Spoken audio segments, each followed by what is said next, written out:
Hello, Archie Dunlop here with Talking Astrology with Archie on Tuesday, September the 3rd, 2024.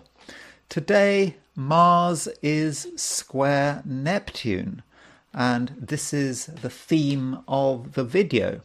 And I want to look at some people who have Mars square Neptune and also some events which took place when Mars was square Neptune.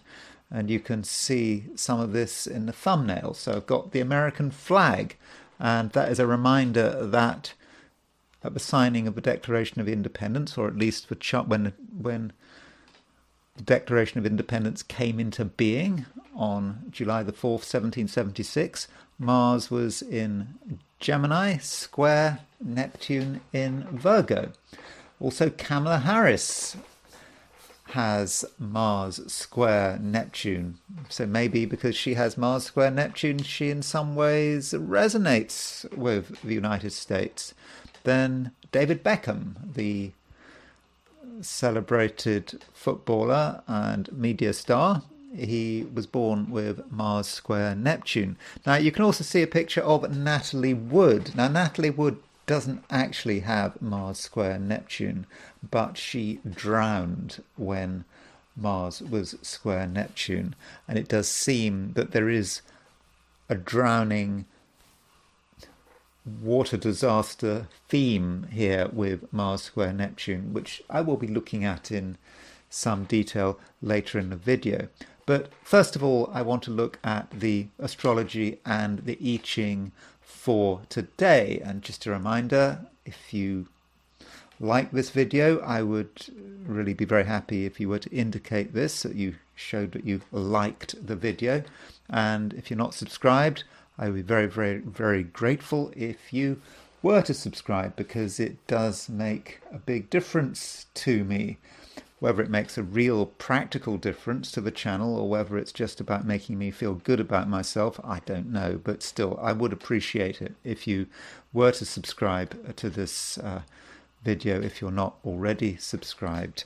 Okay, so let's look at what's happening today. So here's the chart as usual for noon, New York, on Tuesday. And so we can see that the sun and the moon are in Virgo.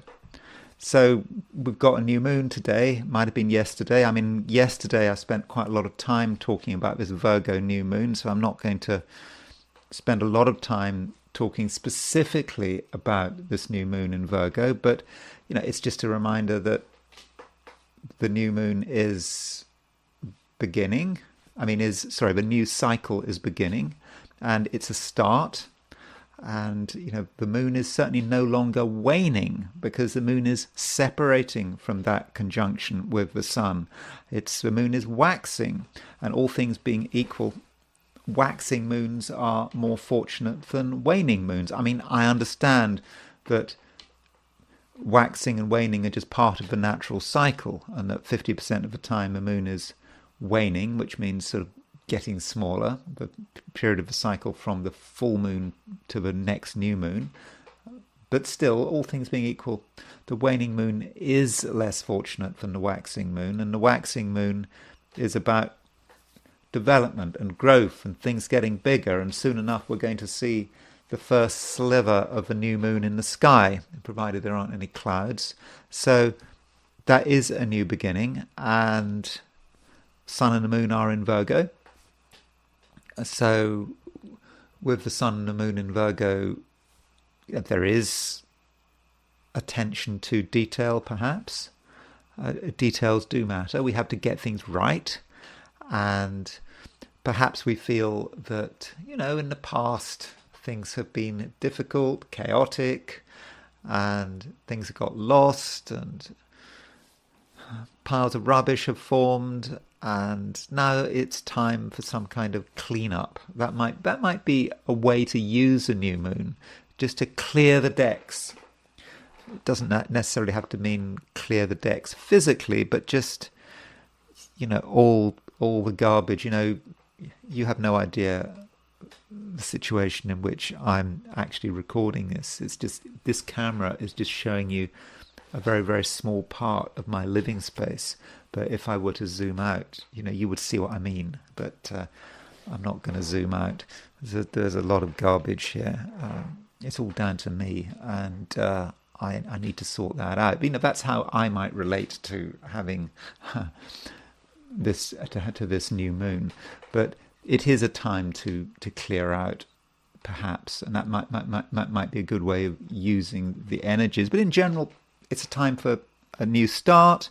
Whatever's happened in the past is done, and now you can start to look forward to the future.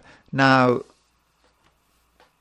the moon is making an opposition to Saturn, and it's making a square to Saturn. Sorry, it's a square to Jupiter. So moon makes square Saturn, opposition Saturn, square Jupiter. Now that moon opposition Saturn, I'm afraid, does put a little bit of a damper on the day. It just can't be avoided. And I think it's especially the case as it's a new moon. So this new moon is sort of widely opposition Saturn. And so with this new moon, there may be a certain sense of obligation and things we just have to do. We might not like to do them, but we nonetheless have to do them anyway. And I suppose that may reflect the times in which we are living, because the moon just doesn't just make an opposition to Saturn, it goes on to make a square to Jupiter. So that is a reminder that Jupiter and Saturn are in square to each other, with an orb of around 3 degrees. And Jupiter square Saturn is very much about what's happening in the world in which we live. It's quite a political and economic aspect. And so some of us, it might be a good idea to organize things around ourselves and organize our lives because we understand what's happening out there, because we understand that events of a social, political and economic nature, in the end, they are going to have an impact on us. They're already having an impact on us. I can see from the comments that people write on my YouTube channel, on this channel, that people are very concerned about what is happening in the world. Regardless of their perspective, whether someone is coming from a sort of a right-wing conservative perspective or a left-wing progressive perspective, it doesn't matter. There are still concerns and worries about way things are moving. For example, I don't know, in Thuringia in Germany, you've just had the election results, and this right-wing party, the AfD, have got the highest number of votes, and that is a sign. It's not what one thinks of the AfD. It's rather that is a sign of the times in which we are living, that there are things to worry about. Other people are concerned about the economy and where is the economy going, about inflation. All of these things are around us. And with the moon making an opposition to Saturn and a square to Jupiter, we're feeling it all. I think all of us are feeling it all. And I suppose it's mainly about the economy. We're told that things are fine, but maybe they're not fine at all. I shouldn't think they are fine at all. But these things are weighing in on us. And the main aspect today, I think the most important aspect, is a square between Mars and Neptune. So Mars is at 2918 Gemini and Neptune 2859 Pisces at noon in New York. So Mars square Neptune can be quite a difficult aspect. I like to associate Mars square Neptune with sleaze, because it can relate to being attracted to things that are a little bit dangerous and edgy, and have an air of criminality. That's how Mars square Neptune can work. But Mars square Neptune can be about things going wrong. It can be about misunderstanding things, just not understanding the facts, getting the wrong end of a stick. That's one way in which Mars square Neptune can work. And it also can be about water damage, and you have to be careful with water and damp and moisture. And, you know, as I said on the thumbnail, that's Natalie Wood. She drowned when Mars was square Neptune, and there is another drowning that I'll be talking about of a relatively famous actress who drowned in unusual circumstances, as I'll be talking about towards the end of the video. And so do be careful with water, and don't assume that you understand things. There might be a misapprehension, and Mars square Neptune can be about deception. People saying one thing and doing something else. Now, I don't want to be entirely negative about Mars square Neptune. You know, one of the pictures I've got on the thumbnail, that's David Beckham, the footballer. He's got Mars square Neptune. I mean, as far as I know, he has had a pretty successful life, both during, both as a soccer player and afterwards. And he's always in the news, but so perhaps he is using it in the right way. Mars square Neptune might represent just a natural understanding of things, an intuitive understanding of things, and it might have a spiritual air to it, because Mars is where we want to put our energy.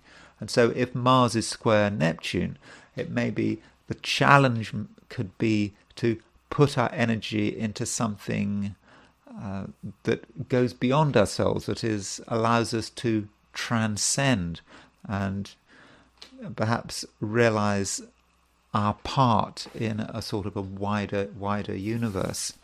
Turning to the heliocentric picture for today, and so putting the sun at the center of the solar system, where of course it should be. That's right, the sun at the center of the solar system. So this is the heliocentric picture for today.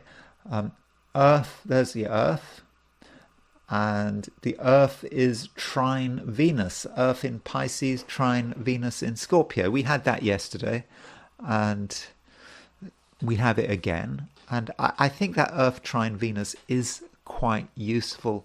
I think it's quite useful particularly because today we do have geocentrically moon opposition Saturn, and maybe the heliocentric Earth trine Venus takes some of the edge off the moon opposition Saturn, because Earth trine Venus, it's quite sociable, it's quite nice, it allows us to sort of relate and to be able to sort of get on with people. And we're not completely isolated with Earth trine Venus, and there is that urge to make contact, and so I think that is actually quite useful. I said particularly because we do have moon opposition Saturn, which could in some cases be a little grim. And again, the Earth is slowly moving towards a conjunction of Saturn, in the same way that the Sun at the moment is moving towards an opposition of Saturn. That's exact on Sunday. So just remember, when you have Sun opposition Saturn, that by definition is also Earth conjunct Saturn. It's just the same aspect looked at in different ways.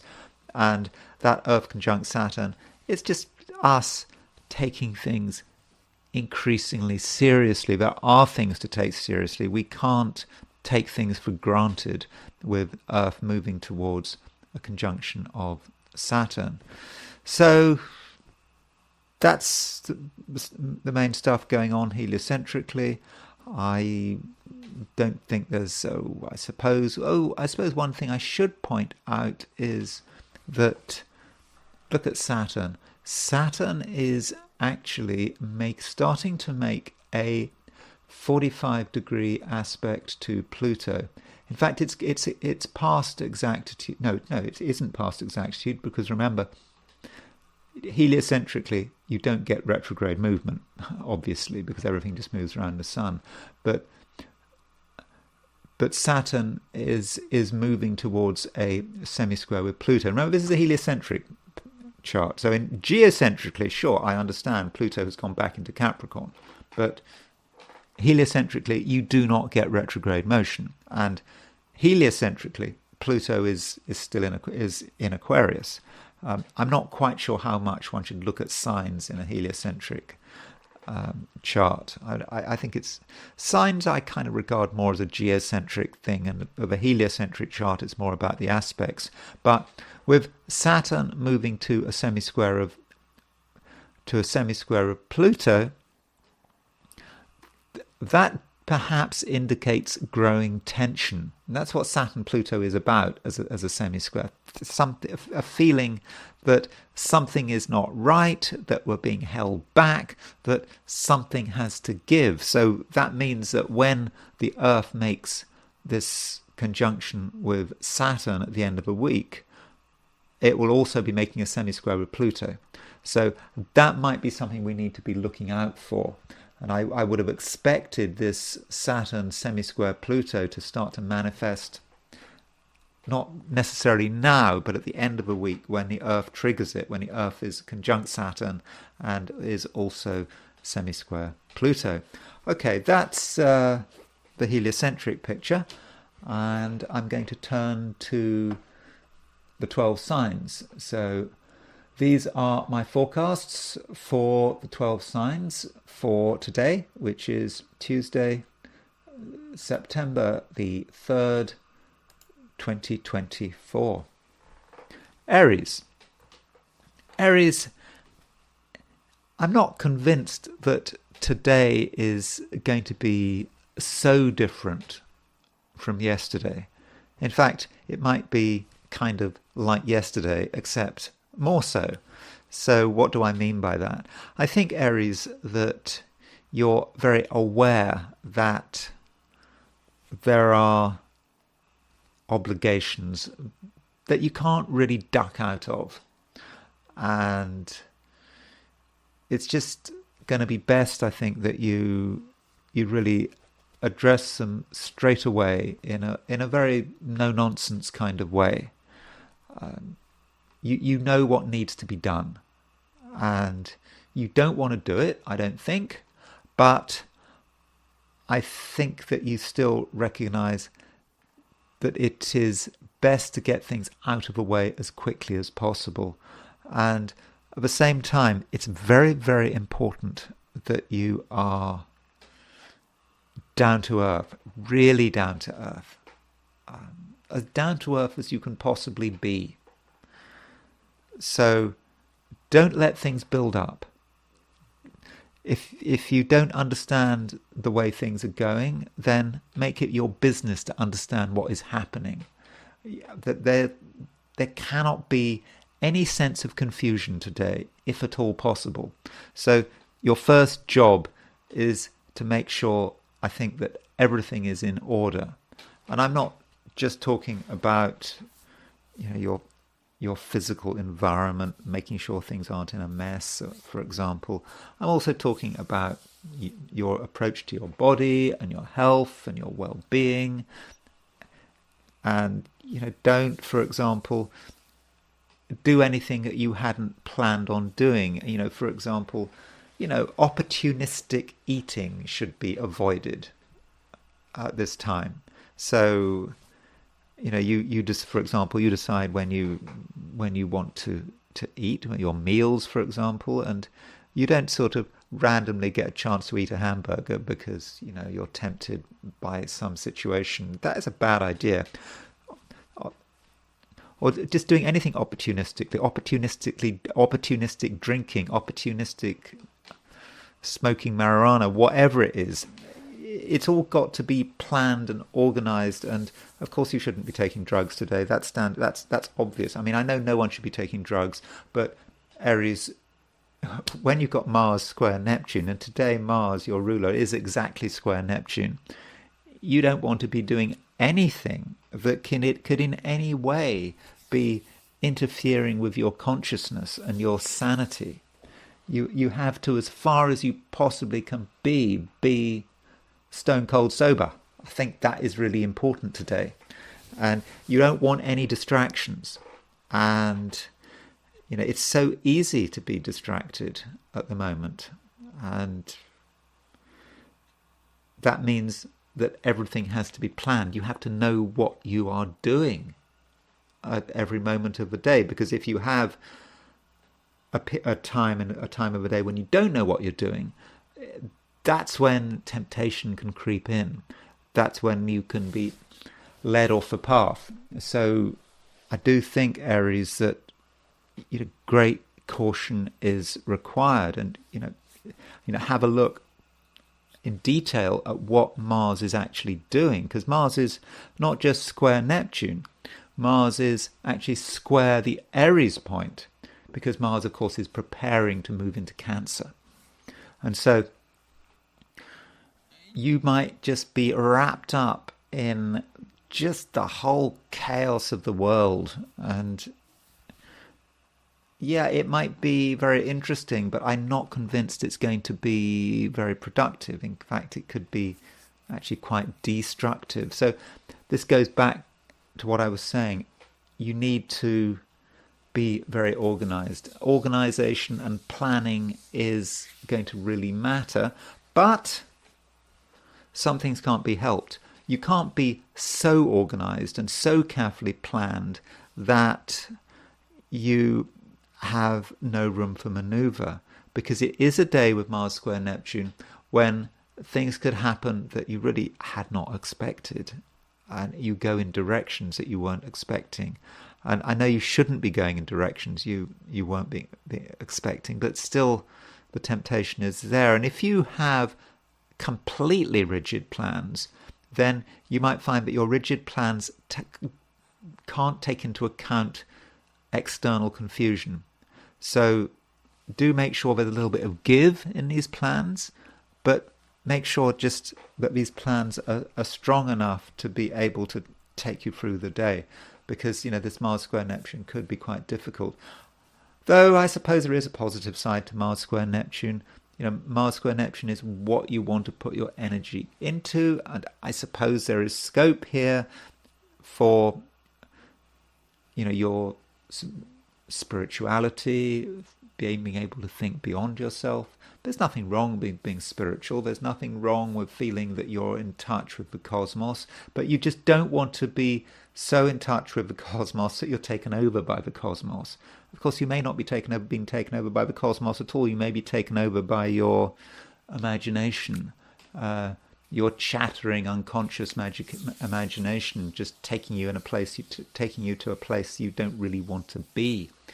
So, Aries, to an extent, you have to get the balance right. But I think the main thing is that you're in control, you're sober, and you have your eyes wide open.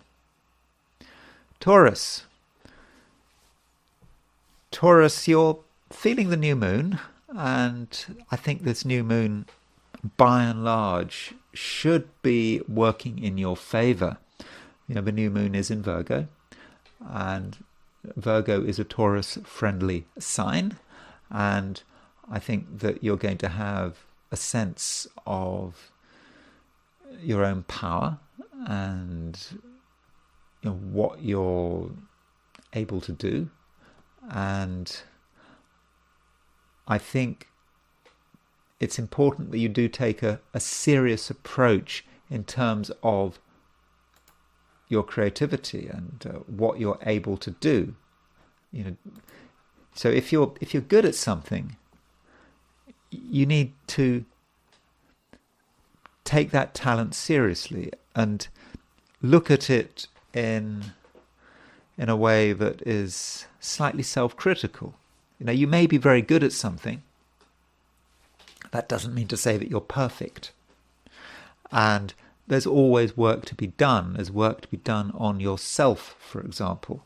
And I think that you can do some excellent work on yourself. and you know what to do. You don't, I think, need anyone's help or advice. You just know that if you were to just fine-tune something, perhaps put in a little more practice, it would really be perfect. What you don't want to do is listen too much to other people, particularly your friends. I mean, your friends mean well, but with the moon opposition Saturn, it's possible that you are actually undermined by other people's influence. Maybe you get criticism, or maybe someone points something out which undermines your confidence. And that is not something you want to happen. You don't need it to happen. I suppose a bit of constructive criticism can always be useful, but I don't see moon opposition Saturn as being about constructive criticism. I see it by and large as being something that is probably fairly negative. So any criticism, I think, should come from you yourself. And sure, moon opposition Saturn may encourage you to work hard and do what is necessary. And I suppose the moon is making a square to Jupiter, making an opposition to Saturn. Perhaps some Taurians will be thinking about what they can do, where their abilities lie, and they may then be thinking about what the world is like. To what extent are your abilities relevant? There's a temptation to think that all of us can be superseded by time and technology and progress. We have something that we're good at, but who cares anymore? There's always that temptation to think like that. And I don't think you should see yourself like that. There's always a place for whatever you're good at. It does matter, and it's not out of date. And what you can do, if you do have any worry that something you're doing is out of date, you can just make some changes. That's all, just to make sure that you keep relevant.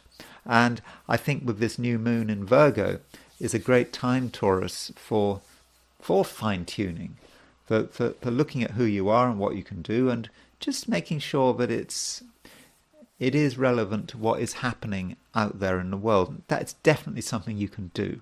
So don't be dispirited by progress. It might not even feel like progress.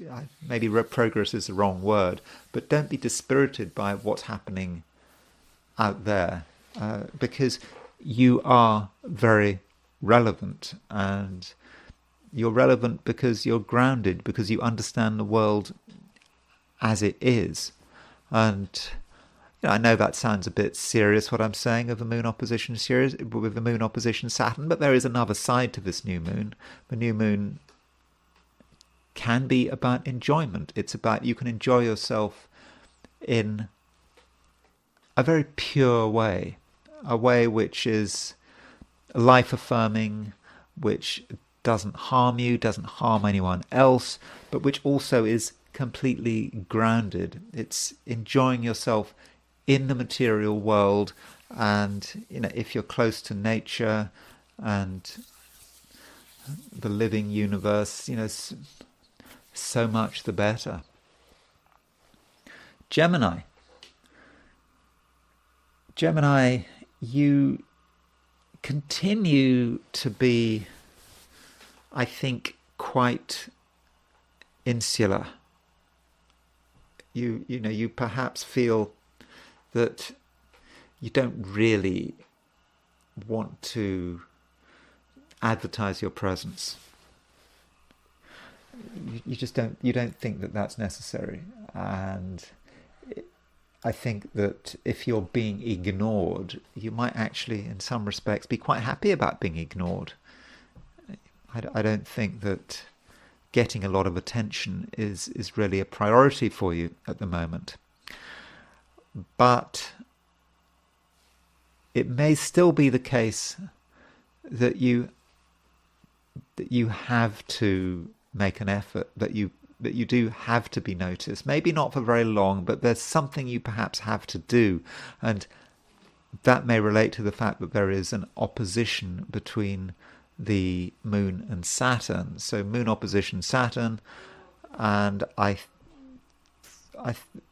believe that this Moon opposition Saturn is going to sort of force you to an extent to reveal your hand. Perhaps it's something you want to keep to yourself. You think it's best to be kept to yourself, but somehow you have to show the world who you are, what you can do. And yeah, it's not really to your liking, but I think it's the best way forward. And we have to consider the fact that there is actually a T-square. T-square, sort of in the jargon, is when you've got an opposition, in this case an opposition between the Moon and Saturn, and then you've got another planet which is square both. So you've got Jupiter square Saturn, and you have got Jupiter square the Moon's Jupiter square the Moon, and Jupiter is in Gemini. So what Jupiter in Gemini perhaps represents is the fact that you need to be very positive. Even if you think that things are holding you back, even if you think that you don't want to be engaged, you don't want to be with other people, your positivity is really asking to be recognized, and it's asking to get noticed, even if you don't want to be noticed.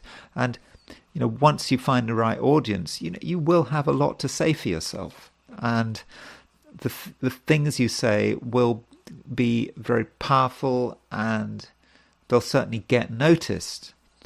And on reflection, you might then feel that this is a great opportunity to make things better for yourself. Things are never perfect. You can never be in a state where everything is fine. Okay, it might last for about a split second, but whenever you think things are fine, the next moment they're not fine, and you realize your own imperfections. And in that light, Gemini, it is a great time to be considering ways in which you can improve things for yourself, because I really think you can today. So you don't have to be satisfied with the way things are on the surface. Now, it may be actually that if you're honest with yourself, Gemini, you may have to put a huge amount of effort into self-improvement. Maybe that's what you're supposed to be doing at the moment. Again, it's not something you necessarily want to do, but I think it's something you need to do. And a lot of this self-improvement can happen in your own world. 90% of it perhaps, but still, I think you do need a little bit of contact with the outside world.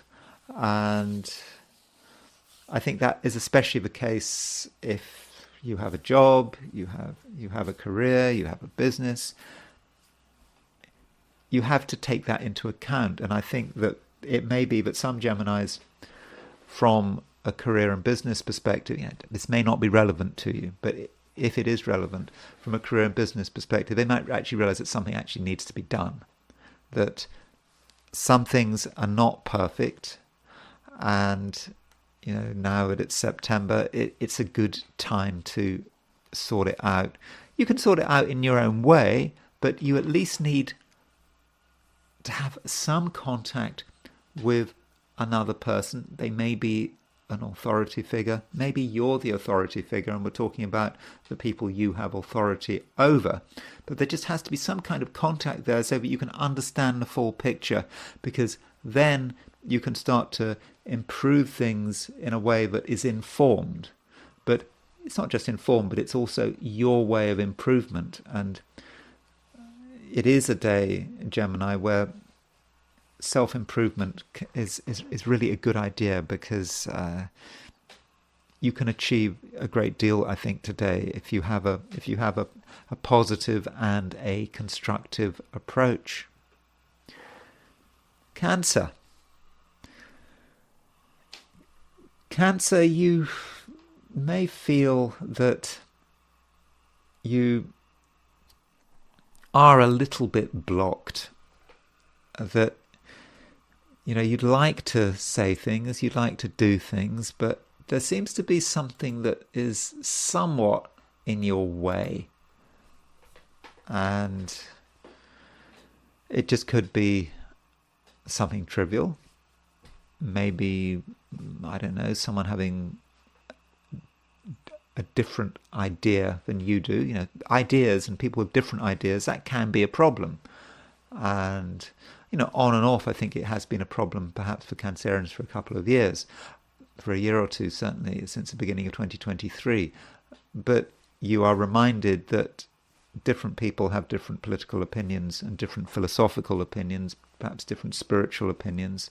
And, maybe today those differences of opinion are somewhat exaggerated. So, they're perhaps stronger than usual. And if you are trying to communicate, which I think you probably want to do at the moment, you do feel that you have something to say. Okay, it might be on your terms, but you still believe that you've something to offer in terms of your particular insights. You may get pushback. Someone might disagree with what you're saying. They might challenge you. And it's then going to be very important that you respond in the right way. It's not a time for being overly defensive, and that is something that Cancerians can do. Cancerians can be very defensive about their views and the way they've got it sorted out. And if you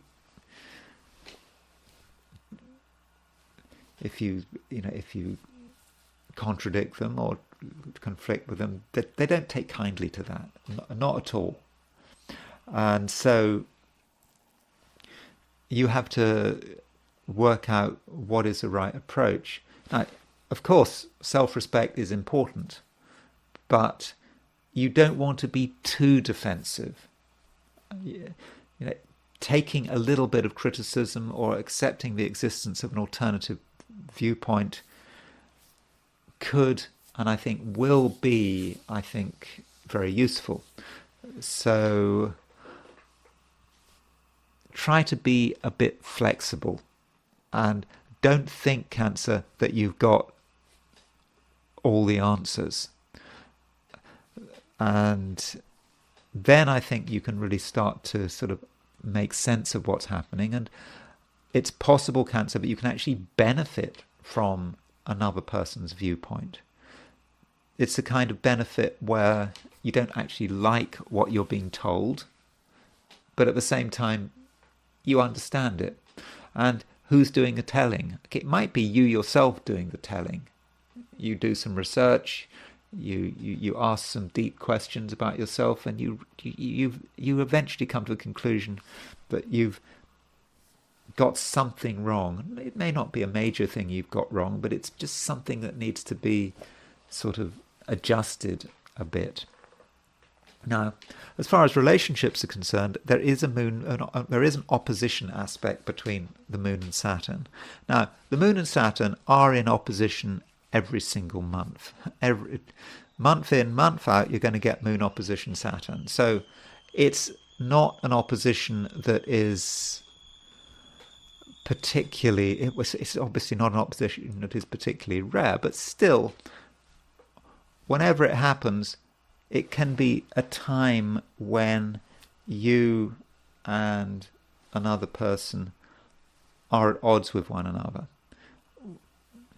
Because, the Moon is ruler of Cancer, your sign, and Saturn is ruler of Capricorn, which is your opposite sign. So when you've got Moon opposition Saturn, there might be a sense in which there is a disagreement, and you realize, as perhaps you've already realized, or perhaps you are reminded, that you and another person don't see eye to eye, and it's nothing that you need to worry about too much, and there may be a resolution here, and the resolution is perhaps illustrated or shown by Jupiter, because the moon makes a square to Jupiter. It doesn't just make an opposition to Saturn, it makes a square to Jupiter.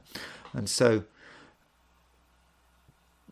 what's perhaps needed here is some kind of vision which goes beyond the argument, which goes beyond the disagreement.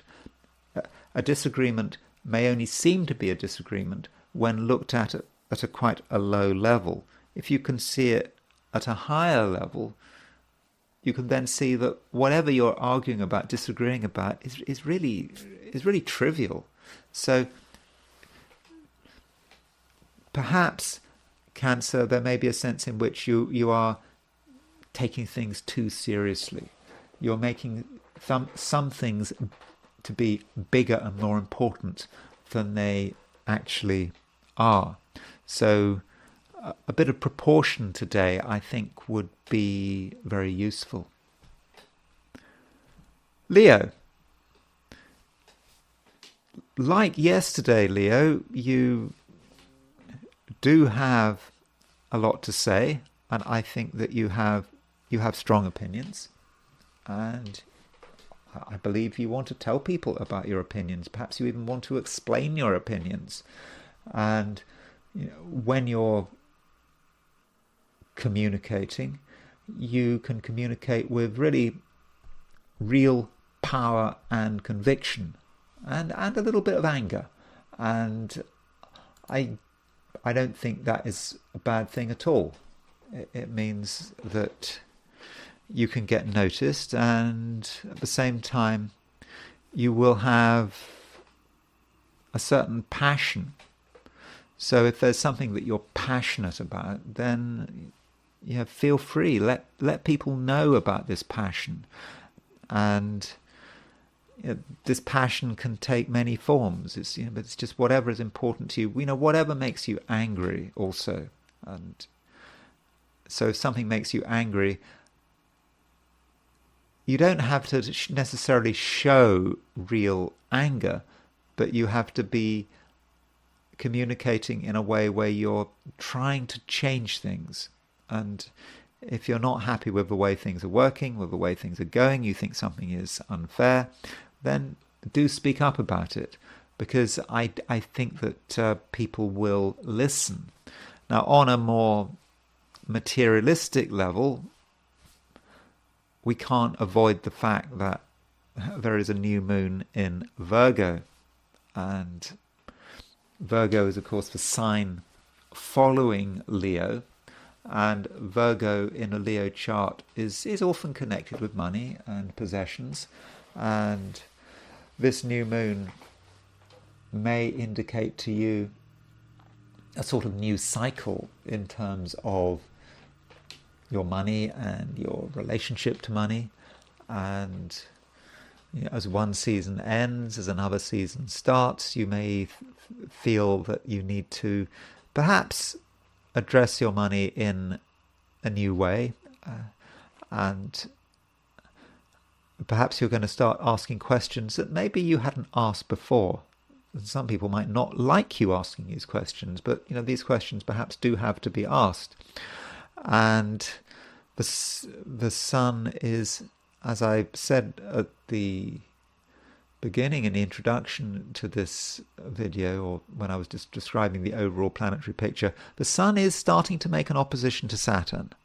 Now, this opposition to Saturn is not actually exact until the weekend, but at this stage you're probably starting to feel its impact. And so with the sun opposition Saturn, you're perhaps starting to realize that there is an issue that needs to be addressed sooner rather than later that could have a financial dimension. Something just has to be brought up. No one wants it to be brought up, I don't think, but it still has to be addressed. And so perhaps that is what you need to do. You need to start preparing yourself, working out what is wrong. If you feel that something is wrong, probably of a financial nature. I mean, it may actually be something emotional. You know that phrase. When remember it, as a child, someone would come up to me, an adult, and they would start saying, "I've got a bone to pick with you," and oh God, what have I done wrong? And so, who have you got a bone to pick with? Maybe you have to make that announcement, say to someone, "I've got a bone to pick with you," and you don't want to pick that bone, but it's got to be picked. So if someone has been upsetting you, behaving in a way that is out of order, especially if there's a financial dimension, the matter quite possibly has to be brought up pretty soon. Okay, it may not be that you have to sort of deal with it today, but certainly by the end of a week, by the time the Sun, your ruler, makes that opposition to Saturn. So that's something you might want to start preparing for. And I mean, that is the main picture I would have said today. I don't think, aside from that it's necessarily an especially dramatic day, though you do have things to say, and I think that it's important that people listen to you, and you are going to be able to communicate with real passion. Mercury is still in Leo. Mercury is actually still making a trine aspect to Chiron. And so with Mercury trine Chiron, you had Mercury trine Chiron yesterday. It's still there.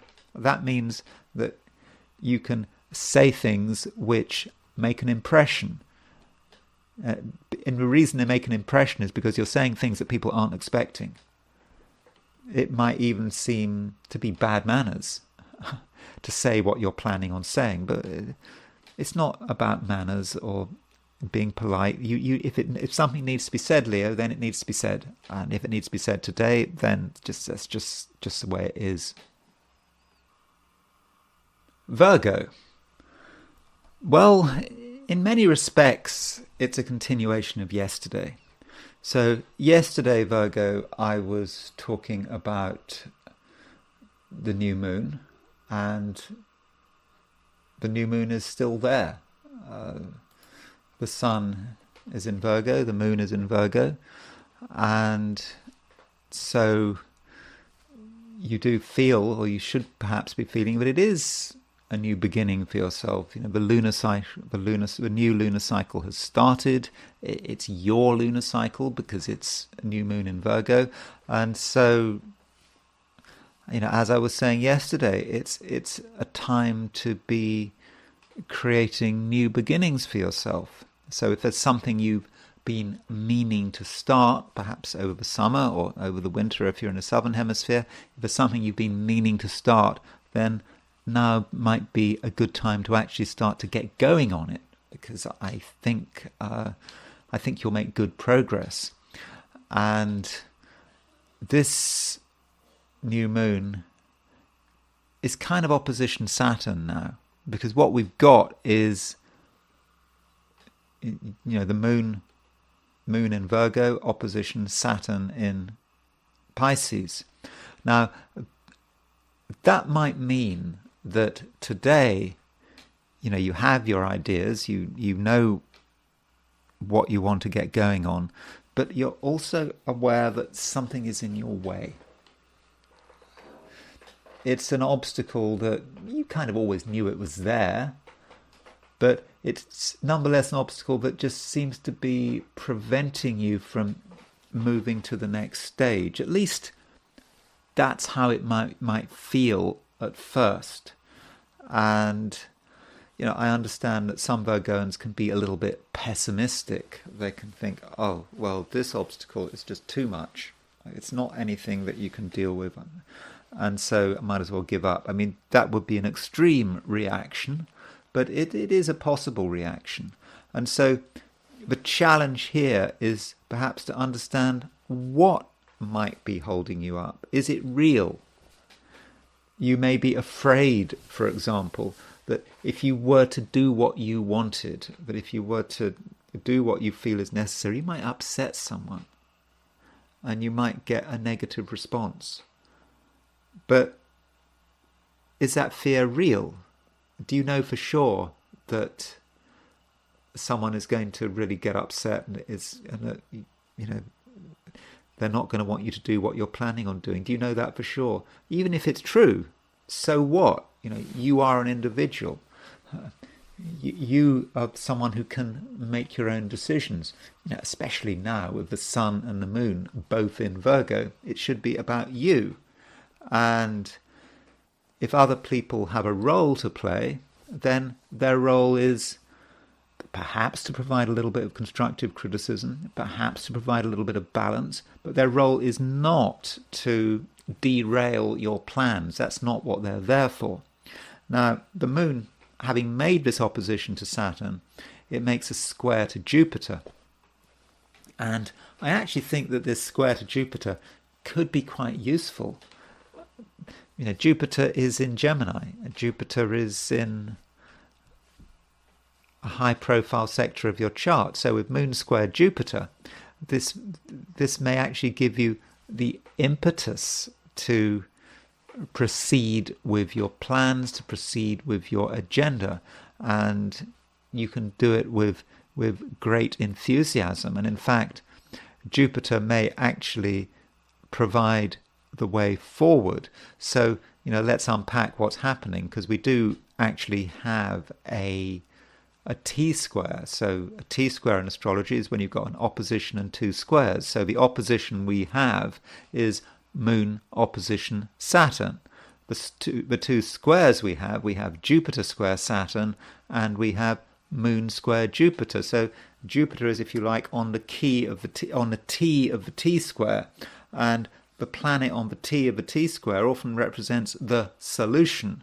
So it might, for example, be that this is about you and someone else having a disagreement about something, or it may be you feel that someone is holding you back, but Jupiter provides a solution. Now, Jupiter might symbolize a kind of a different approach.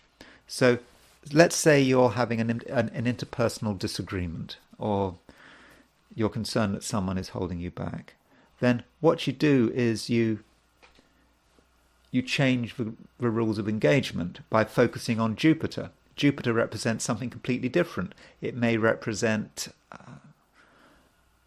an opportunity, maybe in terms of work or career, or in terms of pushing yourself out into the outside world. And it may actually be that you're too focused on certain relationships, and maybe you just need to get out. You need to have something else to worry about. So, for example, the resolution to an issue might be getting a job. The advantage of getting a job is that it isn't just that it makes money; it takes up time. And so, if you are forced to focus your energy and your time on something else, like a job or some responsibility, I don't know, you could do some voluntary work, whatever it is, then there's less time to spend on another person. And so this may be, if you're in a relationship, and particularly if you're in a relationship that may not be going particularly well, then it may be that you need to find something else to do, because you're giving this relationship perhaps too much time. And so if you sign up to something which is going to take a lot of your time away, like signing up for voluntary work, getting a job, whatever you want to sign up for, that might be a very useful way of breaking the deadlock. But I don't want to create a problem where there is no problem.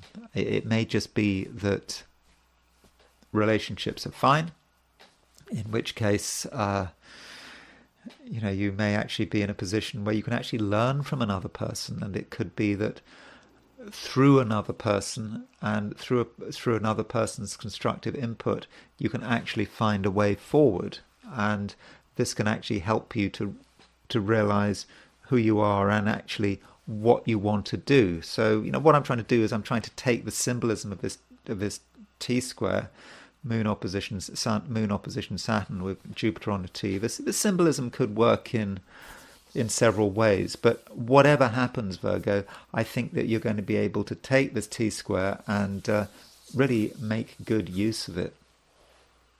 Libra, you are in a state of mind where you feel that you may not actually short-term be needed.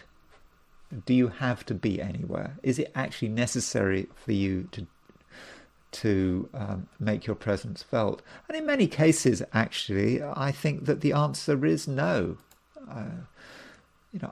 You're not entirely indispensable. I mean, I know it's nice to feel yourself to be indispensable, but you always got to be on hand, and you never know who might need your help. But today, Libra, I don't think so. I think that you can kind of do what you want to do, and I think quite possibly, Libra, you will have a lot of freedom. You will have freedom because no one needs you. And I don't mean that in a negative way. It's nice if no one needs you. It means that there aren't excessive demands on your time. And I should also point out that, Venus is conjunct the South Node. And Venus conjunct the South Node, maybe telling you that you shouldn't try to be all things to all people. That might be Venus on the South Node. You might kind of feel that you have to be needed, that you have to make yourself available. But I don't think so. And I think the Venus conjunct the South Node is kind of indicating even more strongly that perhaps there are certain people that you just don't need to have around you. In fact, we actually have quite a powerful build-up today, which I probably should have mentioned this in the introduction. But we've got Venus at 6 Libra, we've got the South Node at 6 Libra, and we have got true Black Moon Lilith at 6 Libra or 7 Libra. And this conjunction between Venus, South Node and true Black Moon Lilith perhaps indicates that there are certain people who you should be steering clear of. And maybe it even works both ways. Consider the possibility that your presence may not be helpful, but you could actually make things worse with Venus conjunct true Black Moon Lilith. It just may be, Libra, that you've got your own issues to deal with, and you don't really want to dump those issues onto other people. It would not be useful. It would not make their life easier, and it's probably a day when you should be working things through on your own and enjoying your own company. I mean, why not? And at the same time, you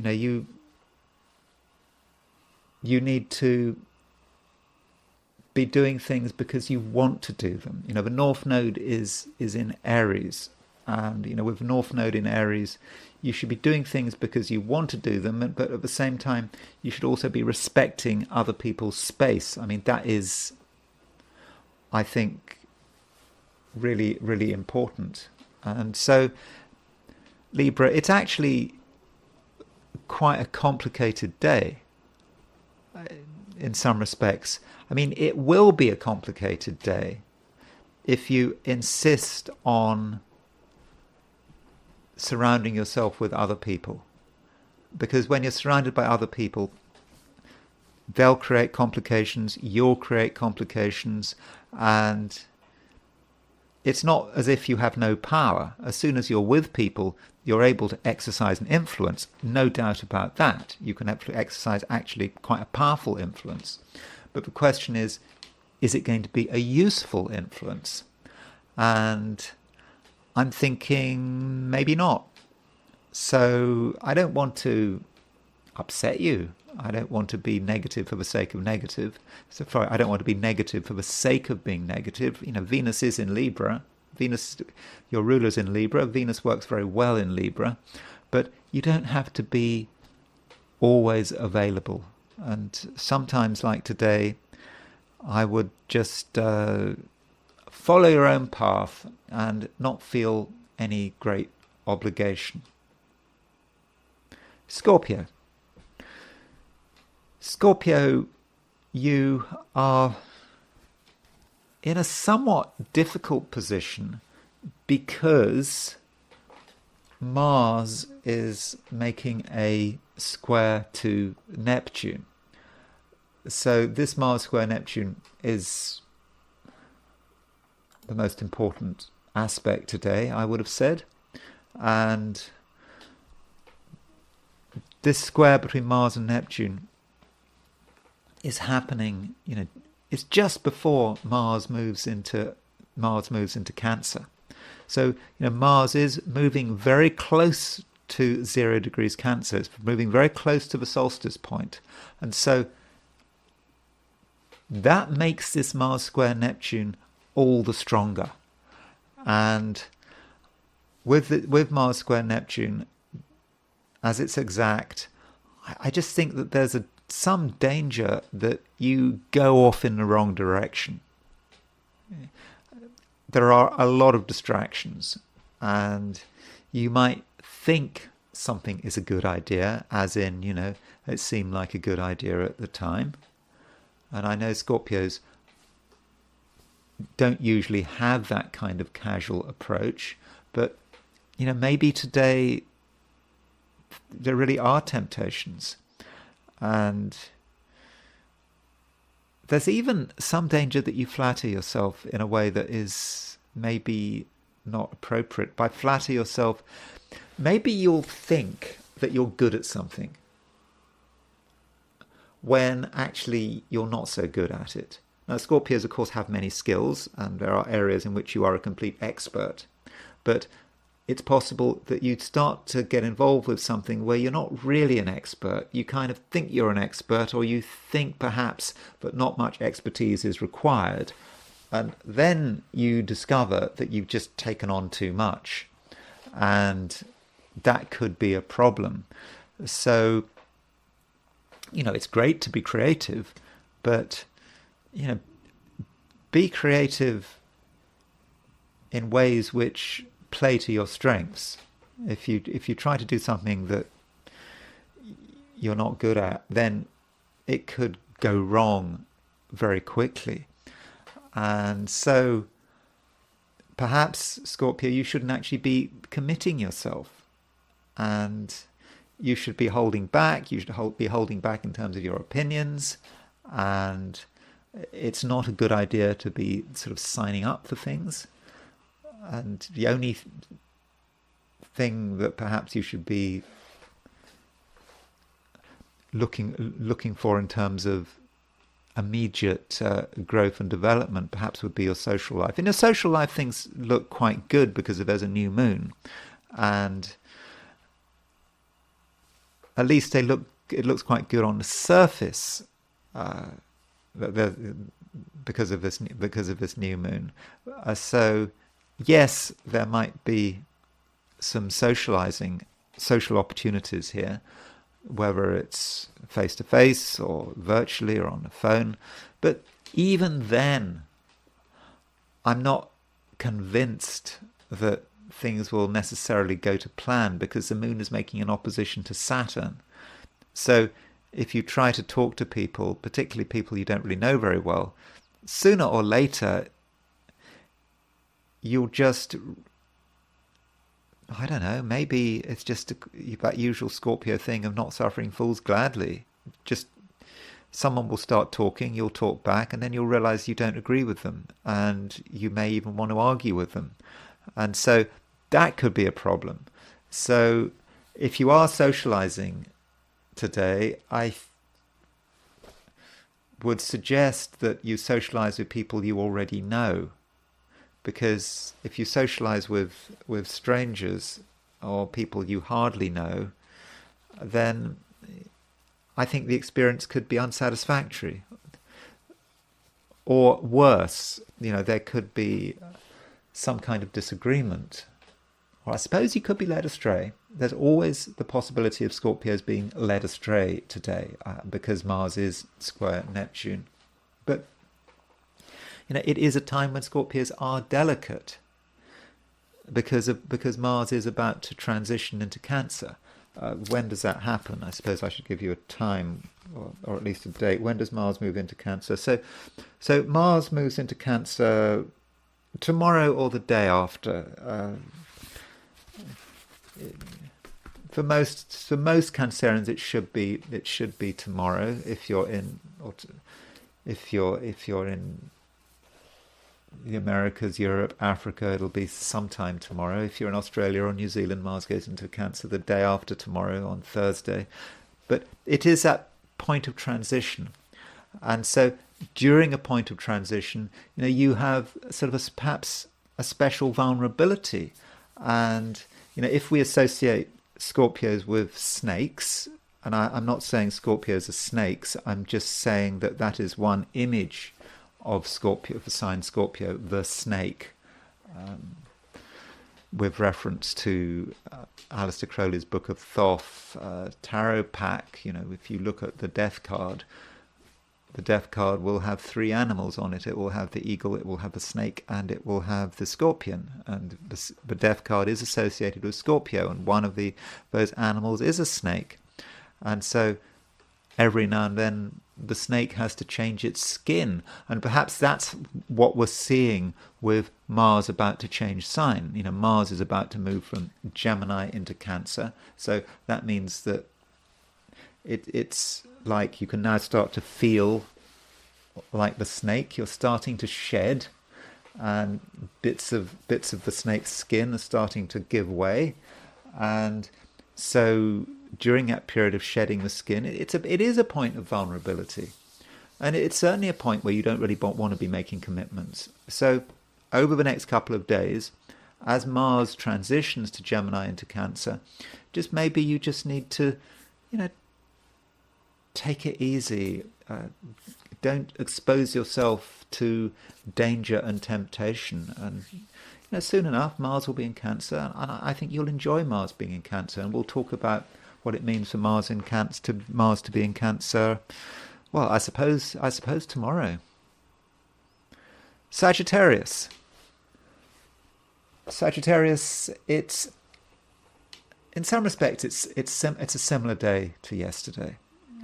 So yesterday, Sagittarius, I talked about the fact that there was a new moon, and there's still a new moon. The sun and the moon are both in Virgo, and this new moon is, for you, it's very much about projecting yourself.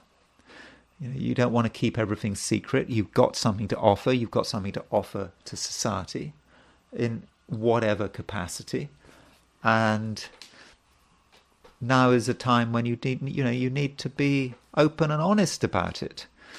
But what's happening today? Okay, on a positive note, the new moon is, it's past exactitude. So noon, New York.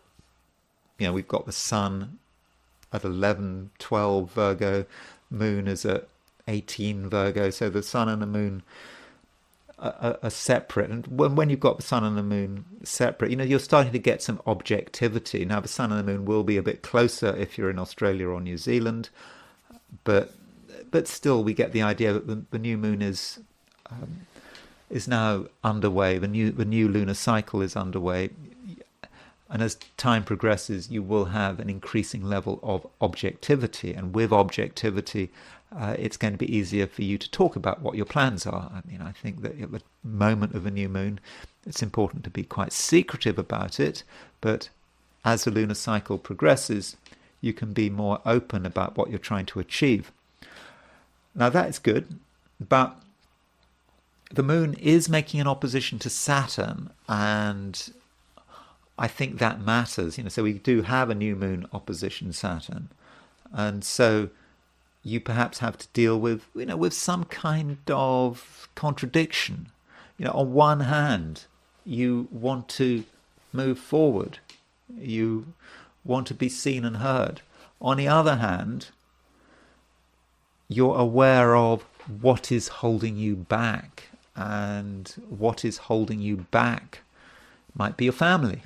It might be domestic concerns, domestic obligations which you do understand are real, but at the same time you don't want to be overwhelmed by them. And so you kind of have to get the balance right. And at first it might seem like an impossible balance. You've got things you want to do, you want to make progress, but you're being held back. And it seems that neither party can be satisfied. You can't be in two places at once. But a solution is provided, and that solution is Jupiter. So we have a T-square today. So the T-square works like this. You've got Moon opposition Saturn, and then you've got Jupiter square Saturn and Jupiter square the Moon. So Jupiter is on the T, and perhaps Jupiter represents a resolution, and of course Jupiter is your ruler. And so Jupiter is saying, how do you deal with it? What do you do? And I would have said that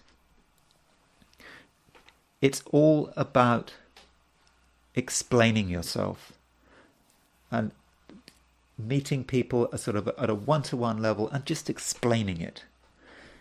Explaining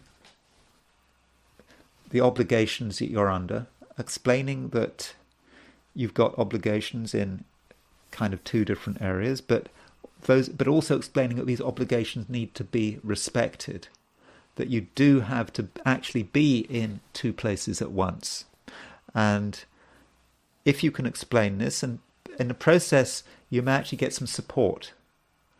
And perhaps that's also part of a problem. You may have felt that it was down to you to hold this thing together, and that there was no outside support and no outside sympathy. So you could get support in terms of literally getting help, or you could get support in terms of moral support. And you may have just thought, at your first instance, and may have felt, oh, I have to do it all on my own. But then you have to remind yourself that end of May, Jupiter went into Gemini, which is your opposite sign. And it is about other people. It's about getting help. And it's seeing what people can do to make things easier for you. And it can be about being a recipient of another person's generosity. So don't think you're alone today, because you're not alone. And other people, if you treat them properly and you explain things properly, can really be very, very useful in terms of setting you free and allowing you to excel in different areas, and indeed to excel in areas which are at odds with one another.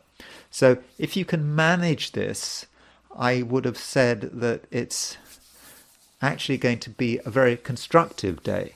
And it's a day when you may actually feel a certain sense of relief that, you had this challenge, and it was a somewhat difficult challenge, but you were able to manage it.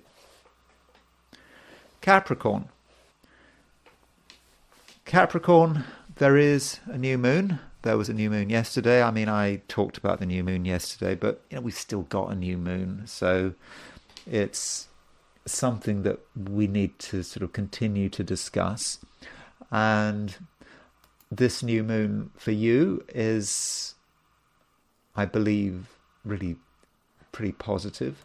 The new moon just gives you a new outlook, as you know, as I was saying yesterday, and it gives you a new outlook. It gives you the capacities to see things in a different way, and also I think it actually allows you to look at things from another person's perspective. That is always important, and sometimes you can be very focused on your priorities and not worrying too much about other people's priorities, and perhaps not always considering how your actions impact other people. But now you get it. You do get it. And you can see that your way of doing things and other people's way of doing things is different.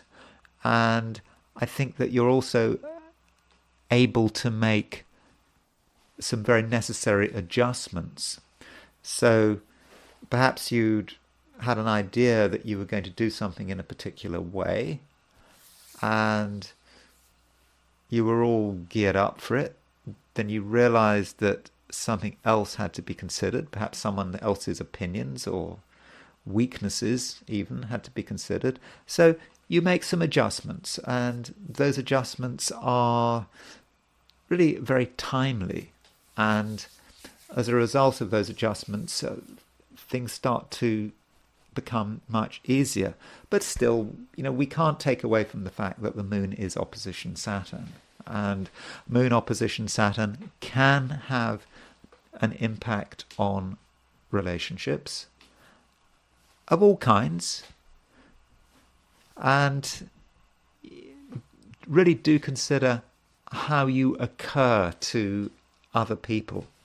So with the moon opposition Saturn, you may occur in certain situations as being maybe too strict, perhaps something of an authoritarian, as being somewhat judgmental. And it's nice that you're respected, but you want to make sure that you don't cramp anyone's style, because other people, and particularly the important people in your life, they are at some level going through a sense of change. They're trying to explore the world, and they're trying to think about things in a new way, and they may also be thinking about philosophical and political issues. People are becoming more political. Can't deny that. People are talking about politics more. I mean, it's not just because in the US we've got an election. I think it's the world around us. People are becoming more political. Maybe that was something that happened while Pluto was in Aquarius, but now Pluto's back in Capricorn. And Capricorn is actually in itself quite a political sign. There are some very talented politicians who had their sun in Capricorn. Richard Nixon, Mao Zedong, for example. But do hear people out, and try to understand what people are saying when they talk about their ideas and their politics. Especially if these people are younger than you. You may feel they don't know what they're talking about because they're young, because they're inexperienced, they don't know the ways of the world. But I think you need to be open-minded here. You don't have all the answers. So listening to people rather than condemning them or criticizing them or undermining them, I think that would be something, Capricorn, that I think would be very useful. Now, just a reminder, Mars is getting ready to move into Cancer, your opposite sign. That actually happens tomorrow, and I will be talking about that tomorrow.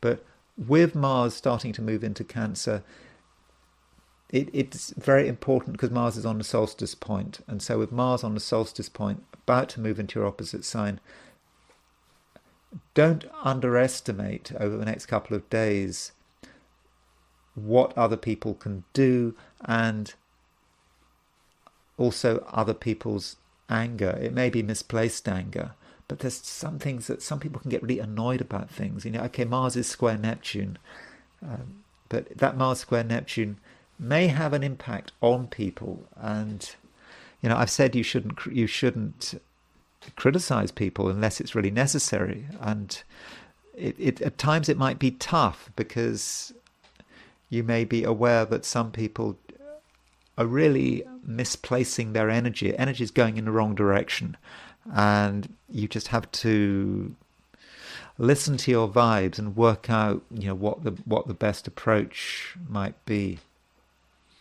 Aquarius.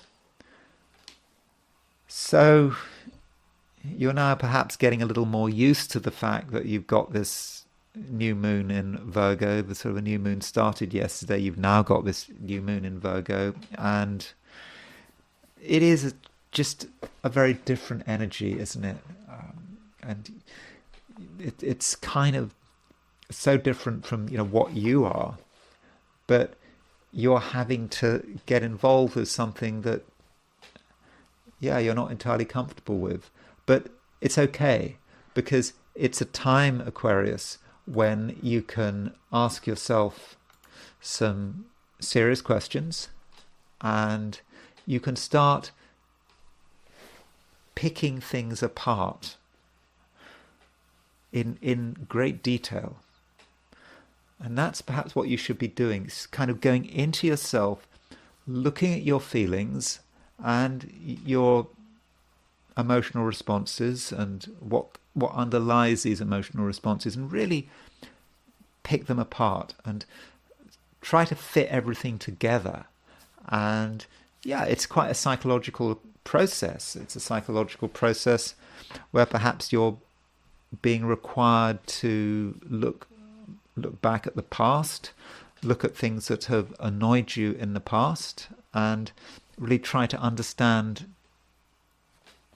how it all comes together. So maybe the focus should be on self-awareness, and whatever you can do to make yourself self-aware, because I think you can make a lot of really, really good progress here, even if it is quite challenging. And indeed it could be challenging, because the moon is opposition Saturn. The moon is opposition Saturn, and Saturn is, of course, your ruler.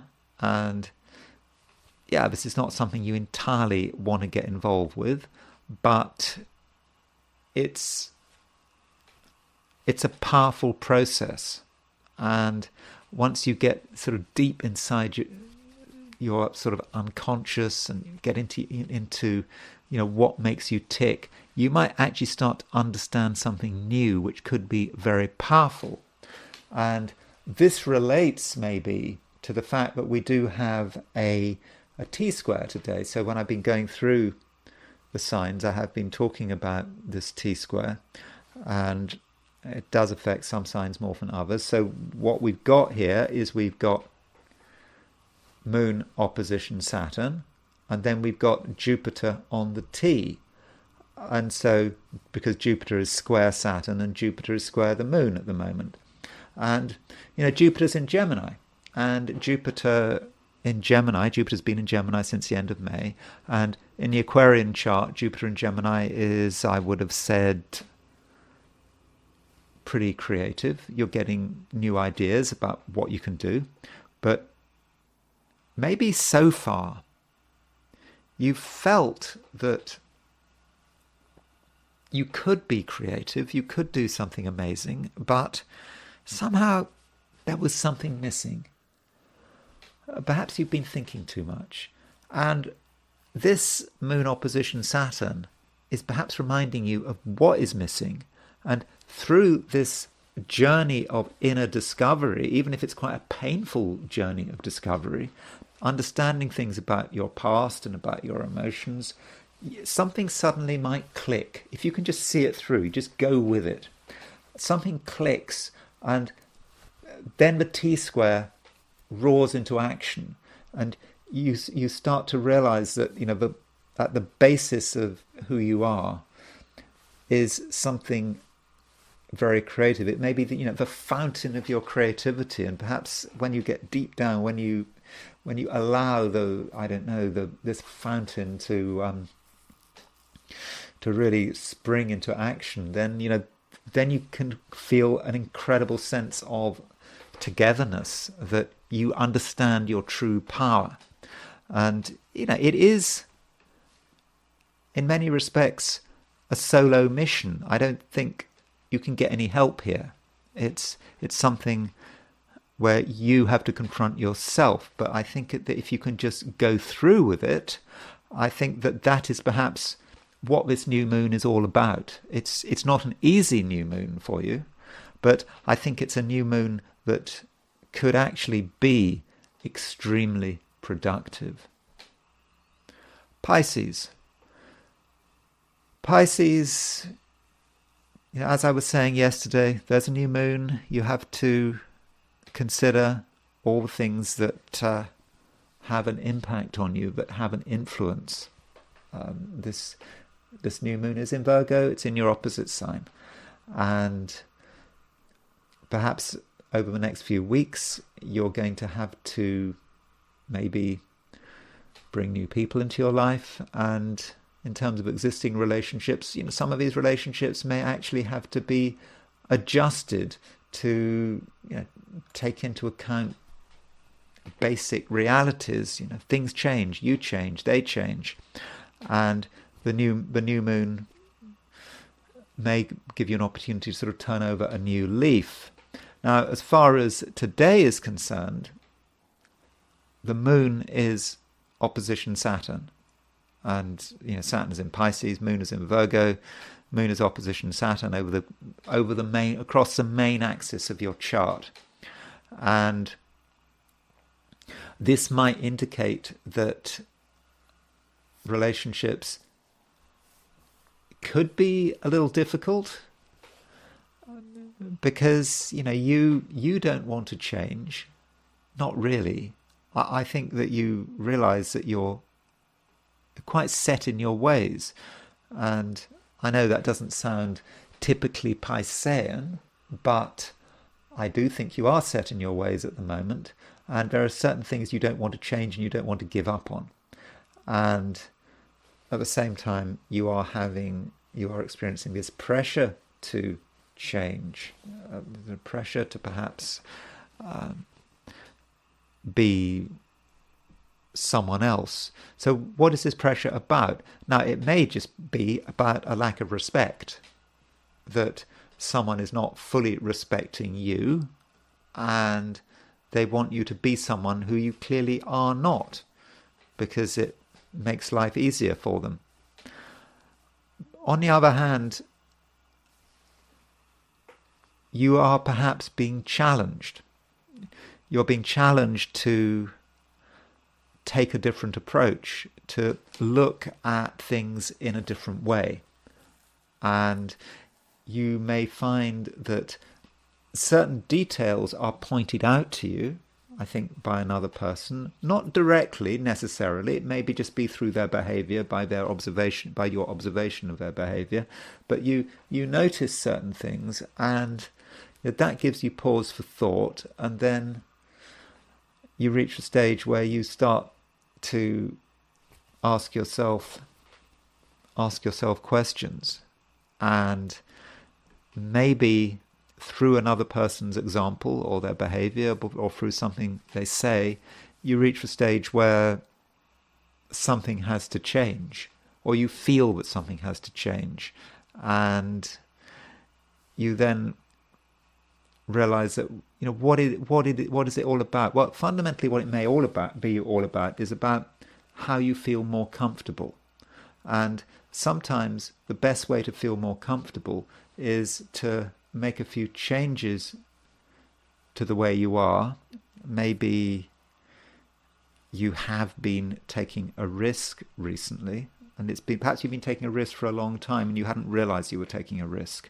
And perhaps through your interaction with another person or another situation, you suddenly realize today, yes, you've been taking a risk, and you've been continuing to take the risk. And now you understand it, you're able to bring things under control. You stop taking a risk. You do things that are safer. So it may actually be that you can actually lead a safer and more secure life because of another person's intervention. I don't even think it's a deliberate intervention. Just by interacting with people, you have a greater sense of who you are, what your boundaries are, and also what kind of risks you're prepared to take. And I think your actions over the next few days can actually make you feel a lot safer in a way. Now, one thing about you and other people, do have some consideration. That really does matter. Do respect people's sensibilities, because in certain situations, Pisces, you can be a bit harsh, and I just don't think there's any point in upsetting someone unless you feel that it's really, really essential. And that's it. Those are my forecasts for the 12 signs. And now I want to look at today from the viewpoint of the I Ching. So I asked the question, what will Tuesday be like for those watching the I Ching section of this video? And the first and only hexagram I got was number 45, gathering together. So that's the only hexagram I got. It doesn't move, no moving lines. Now, because it's a locked hexagram with no moving lines, that might indicate that it's a day when not a great deal is happening. Regardless of what the hexagram is, there's no movement. And so that might be something of a relief. But if we look at what gathering together is all about, it's basically about us and the group. It's about who is gathering around us, or rather, who are we gathering around? And there is an indication here that we're dealing with some kind of a leader, gathering around a leader. Now, that leader may be us, it may be someone else, but leadership is going to be important because the right leader can make all the difference. So perhaps we have to decide whether we want to be a leader or a follower. And I don't think this hexagram is telling us which one is the case. It's not saying. We have to evaluate the situation, and if we feel that we've got the authority and we've got something to offer, maybe leadership is the right way forward. So if everyone is completely confused about something, no one knows what to do, everyone is at a loss, and if you really feel that you know what should be done, then perhaps you have to set yourself up as a leader. Let people come to you. Then you are able to provide, perhaps some kind of role model. Alternatively, if you recognize that another person has got all the answers, that another person is cleverer and wiser than you, at least in the short term, at least in terms of one particular issue, then sure, let them be the leader. You gather around them. There's no disgrace in there. There's no humiliation. It's just a situation where, leadership should be given to the person who is best qualified. Now, there is a nuclear hexagram here. So the nuclear hexagram is the hexagram in the middle. So if we take off the top and the bottom lines, what is the underlying hexagram? This is not what it's moving to. It just gives us a better idea about what it's all about. And the nuclear hexagram is hexagram 53, which is development. And so that does give the idea of moving slowly towards something. And this hexagram development is often about relationships. It's about two people moving together, but not in a hurry. Very gradually, they find what they've got in common, they get closer and closer, and then they find that they've got some sort of joint task to do. And so that tells us about what gathering together is perhaps all about. It is about starting to come together. There's a common problem, and there is a common solution. And we certainly shouldn't be feeling that we should be doing anything on our own.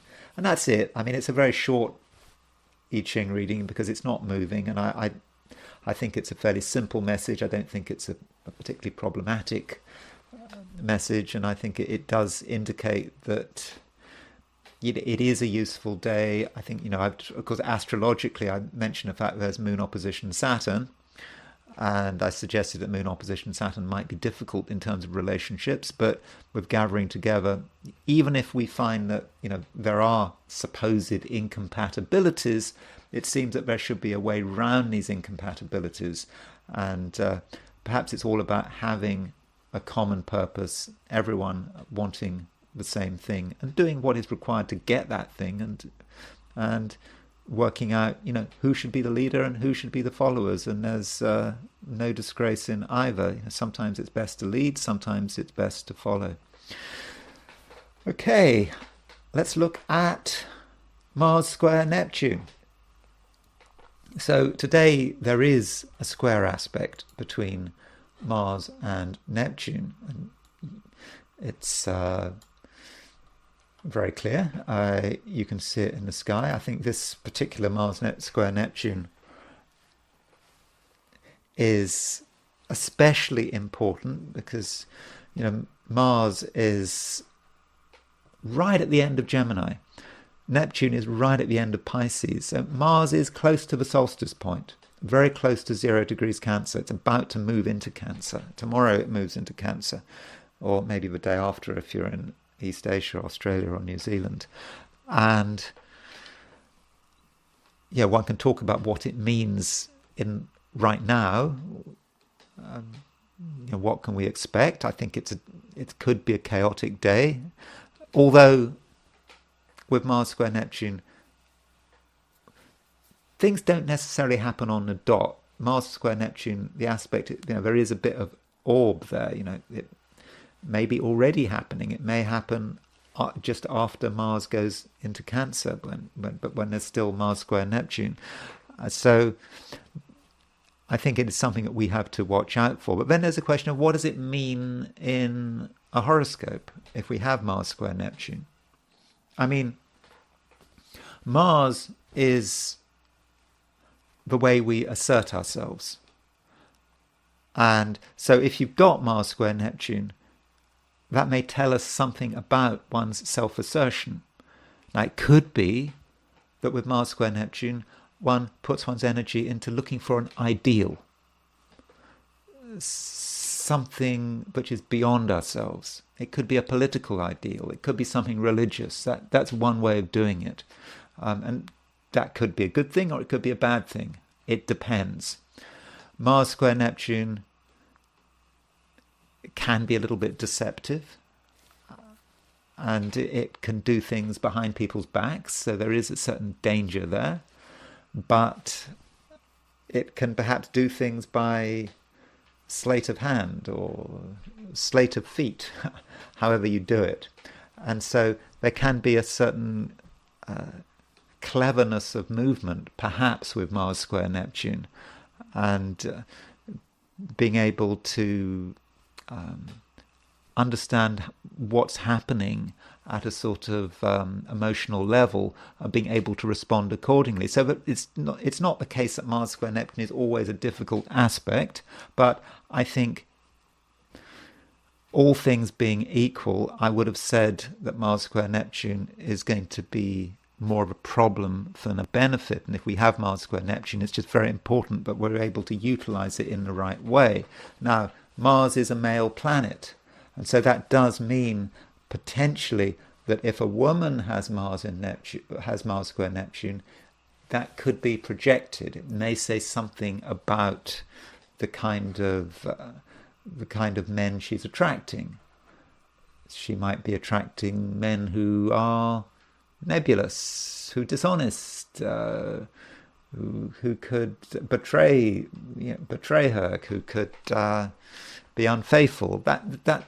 That would fit Mars square Neptune, but it could also be a woman who is attracted to someone who is very spiritual and otherworldly, because that's how Mars square Neptune can work.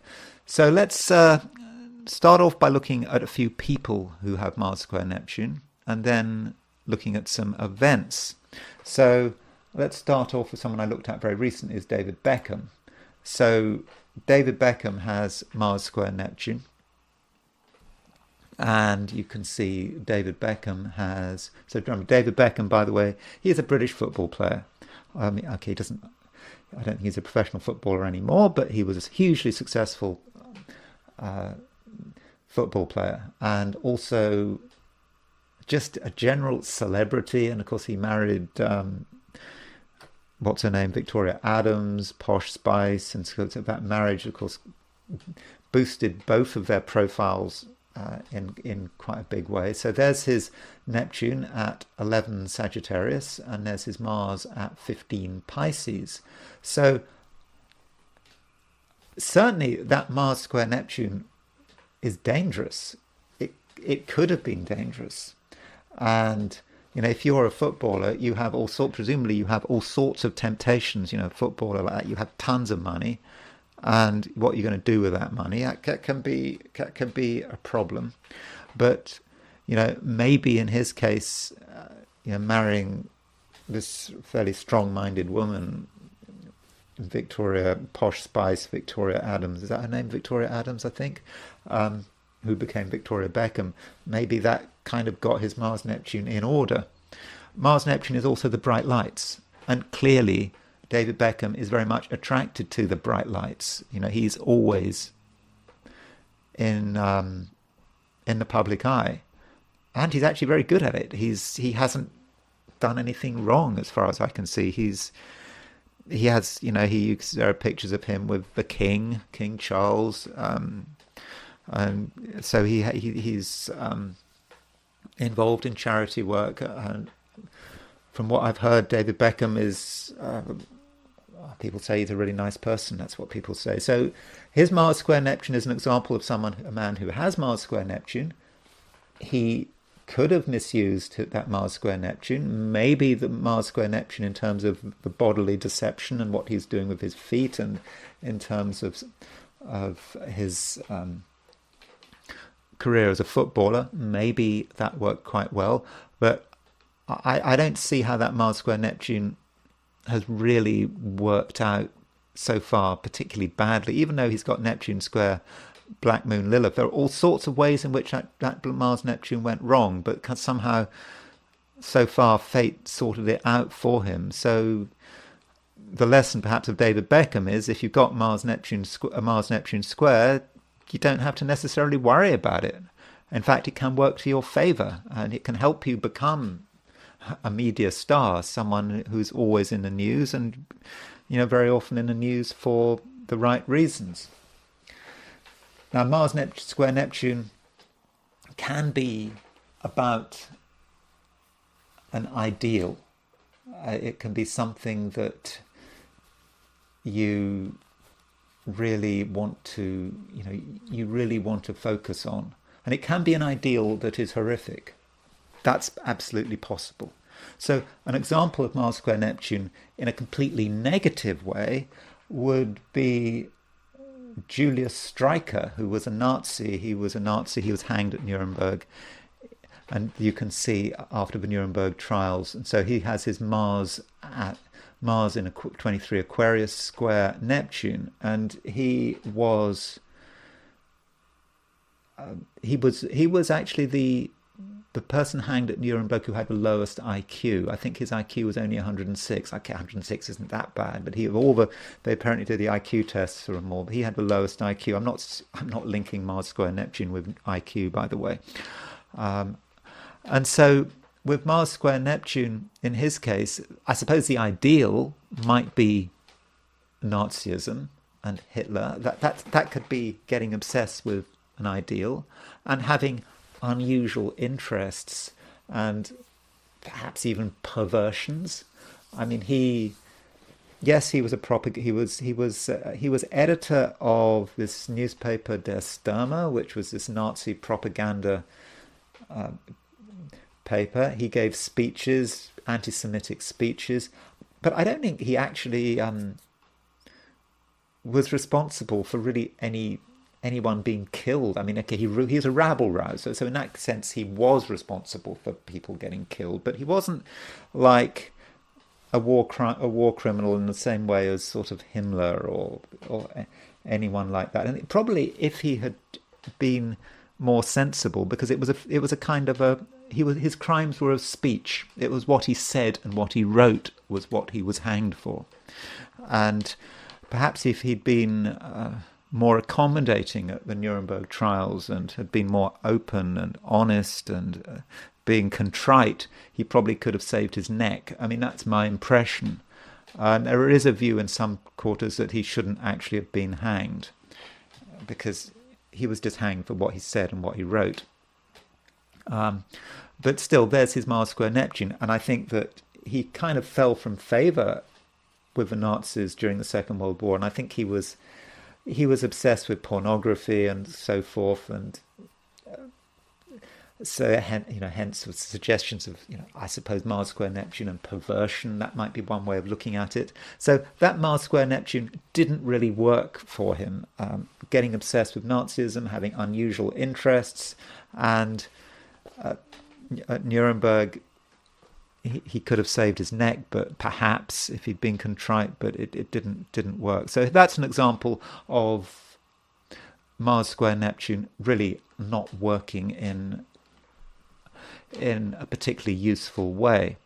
And Mars square Neptune, maybe Mars square Neptune is about a fantasy of violence, being really into a fantasy of how you can destroy things.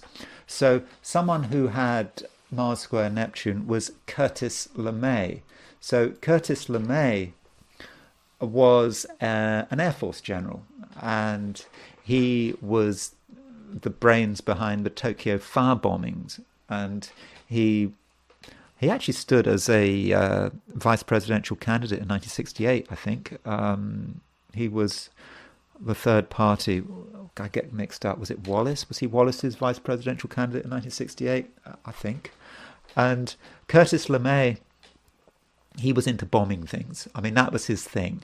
And at the beginning of the Cold War, he was an advocate for the United States doing sort of preemptive bombing of preemptively dropping nuclear bombs on the nuclear weapons on the Soviet Union before, because there was a window where the Soviet Union did not have atomic bombs, because the first Soviet test was in 1949. So there was 4 years where the United States was the only nuclear power, and Curtis LeMay believed that the United States should have taken advantage of this.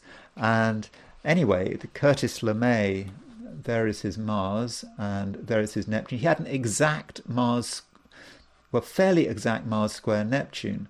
And if you look at his Mars square Neptune, you get an idea about how it's working. So he had Mars square Uranus and Mars square Neptune. So the Uranus-Neptune midpoint is about 9. It's 9 Libra, 9 Aries. So Mars was exactly on the Uranus-Neptune midpoint. And so perhaps we can think about that Mars-Uranus and the Mars-Neptune. Mars square Uranus, someone who's into bombing things, and that's what he really was. I mean, it's certainly the brains behind the Tokyo fire bombings. Remember the Tokyo fire bombings? I think they killed more people from Hiroshima and Nagasaki. I don't know whether together, but in 1945 it was... You look at the remains of Tokyo after the Tokyo fire bombings, it's just as bad as Hiroshima and Nagasaki. Whether you're killed by an atomic bomb or a fire bomb, you're still dead. But there's Mars. That's perhaps how his Mars square Uranus worked. But then you bring in the Neptune. Oh, and the Jupiter. He had Mars square Jupiter. Mars square Jupiter, really wanting to bomb things. And I think actually one of the people in Dr. Strangelove may have been based on Curtis LeMay. It's a long time since I've seen that film. But Mars square Neptune, there may be the fantasy of violence. Jupiter-Neptune, Jupiter opposition Uranus, and the fantasy of what violence can achieve. really thinking this is a good thing, and certainly that's in terms of his advice about how the United States might want to deal with with the Soviet Union. Now, another person, perhaps in the Curtis LeMay thread, Curtis LeMay tradition, would be Lindsey Graham. So Lindsey Graham is this congressman. He's a senator, isn't he? He's a senator from one of the Carolinas. I don't know his time of birth. So Lindsey Graham, July the 9th, 1955. He has Mars square Neptune. And I think he was a former colonel in the United States Army, isn't that right? And look at what he's saying about Ukraine. He's suggesting, he's basically suggests similar approach to what Curtis LeMay is indicating. Complete fantasy about what America can do in Ukraine. He was suggesting that, retired US Air Force pilots might want to offer their services to the Ukrainians, perhaps, to fly, I don't know, F-16s. So he is a complete hawk, complete neocon, Mars square Neptune. He doesn't actually know what he's doing. And like Curtis LeMay, Lindsey Graham has a Mars-Uranus connection. So he's got Mars conjunct Uranus square Neptune. So you've got these fantasies of blowing things up, fantasies of war. That's the neocon fantasy about what you can do with military power. And of course, if Lindsey Graham got his way, of course, we'd probably have the Third World War. And so that's how dangerous, an example of how dangerous Mars square Neptune can actually be. So as far as other people, here's an interesting person you probably haven't heard of, but is Oleg Penkovsky. So Oleg Penkovsky was a spy. He was a senior officer in the, I think in the Soviet Union. Was he in the Soviet? He was a war hero in the Great Patriotic War, and Oleg Penkovsky started giving secrets to the British and the Americans, particularly the British. And the question is, why did he do it? That's the real question. And I don't have his time of birth. So he was apparently one of the most successful spies in the whole history of the Cold War. I mean, successful in terms of handing over a lot of information to the West. And that information was very useful in the run-up to in the Cuban Missile Crisis. He was caught and he was executed. So it didn't end well for Oleg Penkovsky. So the question is, why did he do it? And there are two narratives about why he did it. The Western narrative was that he was doing it out of plain idealism. He didn't like the way communism was going, and he wanted to. I suppose he wanted to help the West, and so you could say that's Mars square Neptune there, because he's got a Mars in Taurus square Neptune. So Mars square Neptune could be putting his energy into some ideal. So his ideal is wanting a better world, perhaps wanting a better future for Russia, looking at all the problems with the Soviet Union in the early 60s. And so he did what he felt was right. Now, there's an alternative narrative. There's the Soviet narrative, as you can imagine, or indeed the Russian narrative. Even after the fall of the Soviet Union, he is not someone who is regarded as being at all heroic in Russia. So if you look at the Russian narrative, he was just attracted to all the good things that the West could offer. The good life, London, prostitutes. This was the time, early 60s. I suppose this was the time of the Profumo affair, when that was when the British Minister of Defence, Secretary of Defence, had to resign because he'd had an affair with a prostitute who had also was having an affair with a Soviet diplomat. But he liked the good things in life, and that's why he did it. And he perhaps had this fantasy that he could go to the West and have a great life. Mars square Neptune. And of course, they go further. Of course, the Russian view says he was clinically insane. Because they like to do that, don't they, in Russia? But I think that whichever way you want to look at it, whether you want to take the Western view or the Russian view, or previously the Soviet view, I think you can perhaps see how that Mars square Neptune was working. But whatever your view on that Mars square Neptune, in terms of his own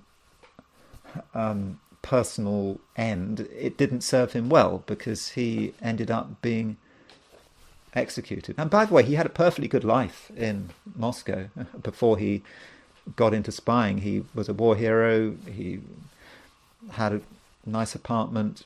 I mean, everything was fine, but he decided to sacrifice everything. But the question is, why? It would be nice if I had a time of birth for him. So who else? Kamala Harris has got Mars square Neptune. And so here's Kamala Harris's chart. I've probably been looking at her chart too much. So there's Kamala Harris's Mars, and there is her Neptune. It's not a particularly close aspect between Mars and Neptune, but it's still very much there. And so with that Mars square Neptune,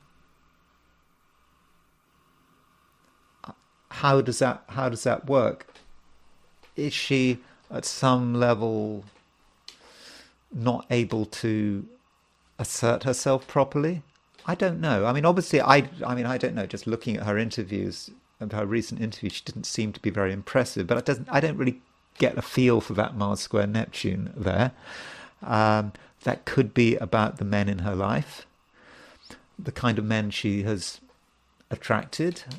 It's true that her political career started because she was in a relationship with a man who was very powerful. That could be Mars square Neptune. But I don't want to say anything more about her Mars square Neptune. Maybe, it's not close enough to be having a massive impact. I do think that orb is very important. A 1 degree orb for a Mars-Neptune square is very powerful.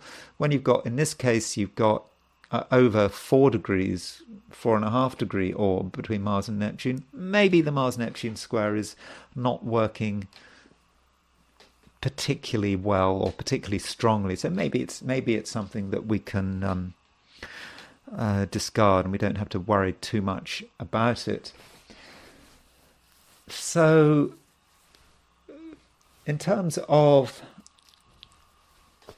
water, we do think Mars square Neptune can be about water damage and drowning. And there was an actress in 2020 who drowned, and it was quite a famous case. I don't know anything about her. And her name was Naya Rivera. And Naya Rivera, she was in a boat with her 4-year-old son on a lake, and she drowned. I think the son was fine, and he was in the boat, but she just disappeared. And there's this bit of mystery about how she fell off the boat, what happened. And Naya Rivera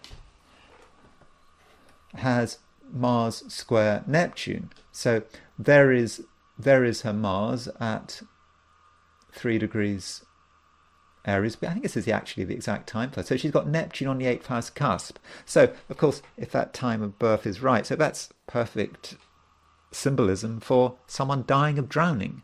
And Mars is square Neptune. And then if we look at the chart for when she actually did drown, so let's look at the drowning chart. We'll put her on the inner wheel, and okay, so there's her Mars square Neptune. Now you see, when she drowned, the day she drowned, Mars was at 6 degrees Aries. So she had a Mars return, but Mars was exactly or very close to the opposition of her Neptune. And so Mars squaring her Mars-Neptune conjunction symbolized her drowning. And so in the worst case, a Mars square Neptune can be about drowning. That's how it can work. The symbolism is perfect. Someone else who had Mars square Neptune, going back to sort of the Nazi theme, is Joseph Tiso. So Joseph Tiso was leader of Slovakia during the Second World War. When Slovakia during the Second War, it was basically a satellite, it was a satellite of Nazi Germany, and he had Mars square Neptune. So there is his Mars and Neptune, very close Mars square Neptune. Mars at 29 Leo, Neptune at 29 Taurus. Now, Joseph Tiso was a priest, Catholic priest. So I suppose you could say Mars square Neptune fits someone who is a Catholic priest, puts one's energy into God. But he went beyond that. He was into this sort of conservative ideology, which in the end became a racist ideology. There are questions about Tiso's role in the Holocaust, but the reality is, Jews in Slovakia were sent out to the extermination camps, and in fact Slovakia, under the leadership of Tiso, they actually paid the Nazis to take Slovak Jews, to take them out of their country. So that's perhaps Mars square Neptune at its absolute worst, isn't it? Well, okay, I mean, suppose you think of Julius Streicher, but yeah, he had Mars square Neptune. He put his energy into religion, conservative religion, and in the end into a totalitarian doctrine. And in the end, it was completely deluded. It all ended badly, and like Julius Streicher, he was hanged. And in fact, Joseph Tiso's, when Joseph Tiso was leader, when Slovakia became an independent, or not an independent state, but an independent state nominally. But when Slovakia became an independent, again a nominally independent country, declared itself as a separate country, but again as a puppet regime, a puppet of Nazi Germany. This was on March the 14th, 1939, and I think this is one of the valid charts for Slovakia, and it may say something about Slovakia and Slovakia's destiny. I did a video on this some time ago, but at the time of Slovakia's nominal independence, there's Mars and there's Neptune. So it's a wide Mars-Neptune square, but if I got this time right, I got this time from the archives of some Slovak newspaper, that Neptune was on the IC and Mars was square Neptune. So again, the country, at least in terms of it declaring itself independent, it was based on a fantasy. Mars square Neptune. Now, turning to a few events that happened while Mars was square Neptune. I'm not going to spend long on this, but remember the Falklands War? The Falklands War, 1982. And one of the big events of the Falklands War was the sinking of the Belgrano. And the Belgrano was a Argentine battleship that was torpedoed by a British nuclear submarine, and it was torpedoed on May the 2nd, 1982. And at the time of this, I say it's for Port Stanley, that's what it says here, but I think I actually adjusted the coordinates here for the part of the South Atlantic Ocean where it was sunk. So here is there's Mars right on the Aries point, opposition the Aries point, and there's Neptune. So if I've got that time right, Neptune was on the IC, and that fits the idea of a ship being torpedoed and of course sinking to the bottom of the sea, and Mars was widely square that Neptune. So that just gives us an idea about water damage, that this is a ship sinking. We saw with Naya Rivera, she has Mars Neptune in her chart, and she drowned. And of course, a famous drowning is the drowning of Natalie Wood, So this is for when she drowned. People go on and on, but for some reason this event has just, people still talk about it. And so Natalie Wood was, of course, this very famous, talented actress, and she was on a boat and she just drowned. And I think I've looked at this drowning before. I don't want to go into it again, but at the time of the drowning, Mars was square Neptune. Now, of course, Mars square Neptune it's not an infrequent aspect, but it was such an iconic drowning. People still talk about it. Maybe the fact that you had Mars square Neptune makes it such a major event. And remember FTX, the bankruptcy of FTX, remember that FTX with Sam Bankman-Fried, with his it all went wrong, and I think the bankruptcy was announced on November the 11th, 2022, and again, Mars-Neptune square. So Mars-Neptune square can also indicate sort of financial damage, things going bankrupt, stock market crashes perhaps.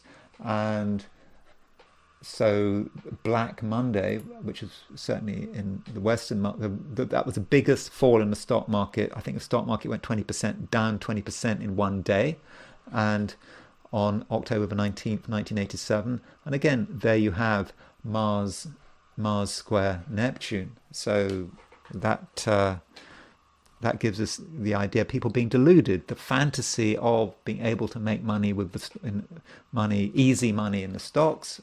With stocks, Mars square Neptune is when the bubble burst, and you saw this 20% fall in stock market prices in the overall market. And finally, last but not least, the United States of America. The United States of America has Mars square Neptune. And Mars is in the 7th house, square Neptune. And I think that is about war, and I think it's about the military. I mean, the United States is fairly obsessed with the military. I mean, there seems to be no doubt about that. They go on and on about the military. And there seems to be this sort of fantasy about the military. Of course, the United States' greatest military success was right at the beginning of its history, was defeating the British. And somehow after that success with their independence, I don't know, they never quite got to that level, did they? I mean, that was, they started with a bang, didn't they, with their military history. But since then, this sort of growing obsession with military and this fantasy about the military, and I think that may be connected with Mars square Neptune, and it may also be about getting involved in wars without necessarily thinking about what it's actually about. And I do think that as the United States as the United States has got older as a country, I think its chart is working better and better. I think it really is starting to work. So Mars square Neptune, there is this tendency to exaggerate its military abilities, or increasingly perhaps to get into a war without necessarily knowing what they're getting into. And I mean, you can see the Vietnam War was a classic, and it seems straightforward, but I suppose the Vietnam War was quite Mars square Neptune, because if you look at how the United States dealt with the Vietnam War, they started to send advisors. And if you look at the numbers of troops year by year, it slowly went up. You had a few advisors, then you had 1,000 troops, and then by the end of it, you had, I don't know, was it 500,000? I don't know. I don't know. I'm not very good at. Can't remember the numbers, but you had tons and hundreds of thousands of American troops. Is that right, in South Vietnam? I don't know about the precise figures, but it just got out of control, and that's Neptune. Neptune just gets out of control. You think it's okay, few troops, more troops, then suddenly you've got full-scale war, and it's a disaster. And you could, just underestimating what's happening. Look at how America got involved in Iraq and Afghanistan. Mars square Neptune gets involved, it gets deluded, and it sees its power dissipate. And I think you could say a similar thing is happening in Ukraine, with the United States increasingly putting more and more resources into Ukraine, giving them more bombs, more weapons, fantasies about, what do they call them, the Wunderwaffe. There's always a Wunderwaffe that the United States, a wonder weapon that the United States can provide. It's how it started as these javelins, and then you had Abrams tanks and HIMARS systems, and now it's the F-16s, and it's fantasy about what war can do, and that might be how the United States' Mars-Neptune is working. Now, that Mars-Neptune, we need to watch that Mars-Neptune square next year. Saturn will be aspecting it.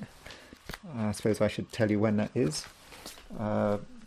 Whoops, I'm just about to finish this video, but I just wanted to tell you when that Mars, I should have looked this up before, but so Saturn is going to go into Aries next year, and so Saturn, around March, April, the spring, Saturn will be sort of opposition Neptune, will be square Mars, and so Saturn is going to be hit next year. Next spring, Saturn will be hitting that Mars-Neptune square, and so it'll be interesting to see how it works out. Hopefully, the Ukraine war is over by then, because we don't want the United States just piling into a conflict without actually knowing what in the end could be involved. When you've got people like Lindsey Graham around with his Mars-Neptune square, well, it could end in a nuclear war. But anyway, hopefully it won't come to that. Okay, that's it with Mars-Neptune. Thank you very much for watching. If you enjoyed this video, I would be very grateful if you were to like it. If you're not subscribed, I'd be super grateful if you were to subscribe. And if you want to buy me a coffee, there is a link in the description. So thank you very much for watching, and I will talk to you again tomorrow.